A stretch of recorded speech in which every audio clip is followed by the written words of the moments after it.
très grand, et Saint-Leu. Jonathan fait le reste. Je peux vous dire que si je parle aujourd'hui de Saint-Leu, on va parler de Saint-Leu, parce que c'est de là que sort le député sortant, qui est M. Thierry Robert. Qu'est-ce que j'entends aujourd'hui de cette population qui a peur? Qui a peur? Parce qu'aujourd'hui, ils ont en face d'eux un député maire qui, d'après ses habitants, ont peur de s'afficher aujourd'hui avec les candidats qui arrivent sur cette élection.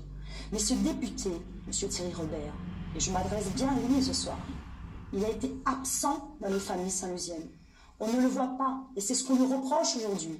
Et nous, c'est ce qu'on veut ramener comme nouveauté politique, c'est qu'on le dit aujourd'hui.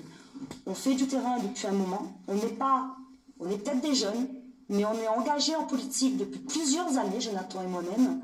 Donc quand on revient chez les gens aujourd'hui, on entend ceci, M. Rambaudou.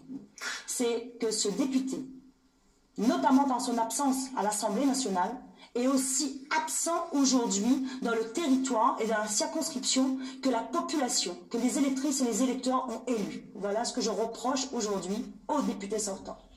Jonathan Rivière, vous voulez dire quoi?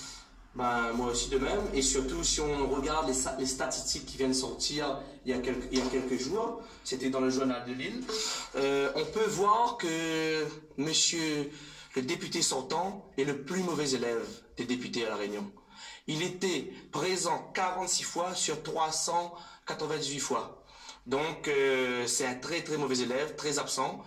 Il est absent pour la population et absent au Parlement. Mais qu'est-ce qu'il a fait? Qu'est-ce qu'il a fait pendant 5 ans? Alors vous, je reviens sur ma question de votre programme. Vous avez parlé donc de tout ce qui est l'emploi local. Hormis l'emploi local, quels sont les autres sujets ou thèmes que vous allez défendre pendant cette élection? Quels sont les autres éléments qui vous paraissent intéressants pour le développement de la Réunion? Déjà, pour développer la Réunion, il faudra supprimer le RSI. Sur le développement de la Réunion, je peux vous dire qu'il faut aussi modifier le parc national des Hauts afin de libérer les acteurs économiques et touristiques. Ensuite, il faudra, par rapport à la crise requin, déjà installer des drumlines, subventionner, demander à l'État de mettre des moyens à disposition de nos collectivités pour que cette crise requin soit gérée sur l'île de la Réunion. Et je propose aussi de supprimer les arrêtés de 1999 et de 2006 concernant la vente et la consommation de la chair de requin. Ce qui veut dire qu'aujourd'hui, le Réunionnais peut manger du requin? Enfin, aujourd'hui, ils ne peuvent pas manger, c'est interdit. Parce que il y a le problème de ciguatera. Et on a remarqué, suite aux prélèvements qui ont été faits ces dernières années, que les requins pêchés n'étaient pas atteints de ciguatera. Donc c'est quelque chose de faisable, mais il faut avoir une volonté. Il faut arrêter que le gouvernement, que l'État, quand il y a un problème, de tout interdire. Il faut trouver des solutions. Et je me battrai pour cela. Et en termes d'économie à La Réunion, je veux aussi protéger le Made in Réunion. Parce que trop souvent, on importe et... Revoir l'octroi de mer? Pardon? Revoir l'octroi de mer? L'octroi de mer sur les produits qu'on peut... Je suis d'accord de taxer sur les produits qu'on trouve à La Réunion et peut-être diminuer sur les produits qu'on ne trouve pas à La Réunion. La question c'est, il y a aussi qui arrive au mois d'octobre la fin des quotas sucriers. L'État a une part dans ce qui doit être l'aide aux agriculteurs à La Réunion. Et est-ce qu'il faut aller au-delà ou comment redistribuer les 38 millions donnés aux usiniers? Comment faire passer le prix de la tonne de canne de 39 € la tonne à 45 € comme le veulent les agriculteurs, sachant que à partir de lundi, ils vont manifester sur les routes de La Réunion. Sur ce point, est-ce qu'il faut encore se dire ou est-ce qu'il faut diversifier l'agriculture réunionnaise? Aujourd'hui, la filière canne est un grand acteur économique. Ils font travailler beaucoup de personnes. Il y a 38 millions qui sont versés à Tereos. Tereos est déjà un groupe qui fait des millions et des millions d'euros de bénéfices. Aujourd'hui, je comprends ces agriculteurs, je suis avec eux, parce que on ne peut pas donner aux multinationales de l'argent et laisser les agriculteurs travailler presque à perte ou juste.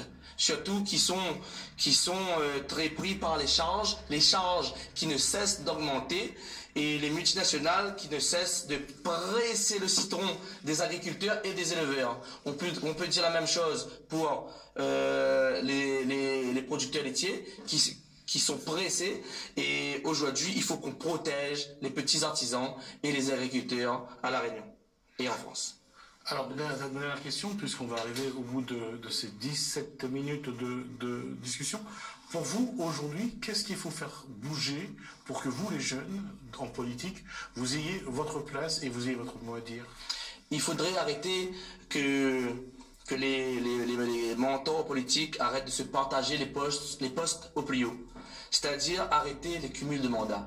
Parce qu'aujourd'hui, on a des candidats qui sont sur la 7e, qui ont plein de mandats. Et je suis pas d'accord là-dessus. Parce que si on calcule leur temps de travail, ça veut dire qu'ils dorment jamais pour exercer leur mandat. Et c'est pour ça qu'aujourd'hui, on les reproche de ne pas être présents.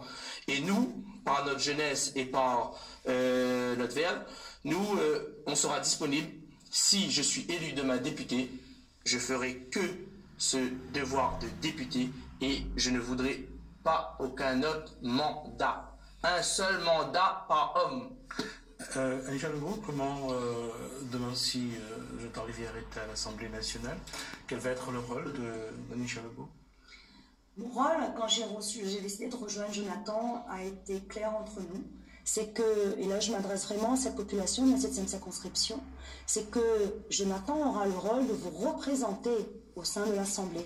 Et je serai celle qui serait juste à côté de lui pour lui souffler. N'oublie jamais, Jonathan, que tu t'es engagé envers cette population. Et ensemble, on continuera à travailler le terrain de la 7e circonscription pour continuer à aller chez les gens et ramener tous les doléances jusqu'à Jonathan pour que lui il puisse aller défendre cela au niveau du Parlement. L'Assemblée.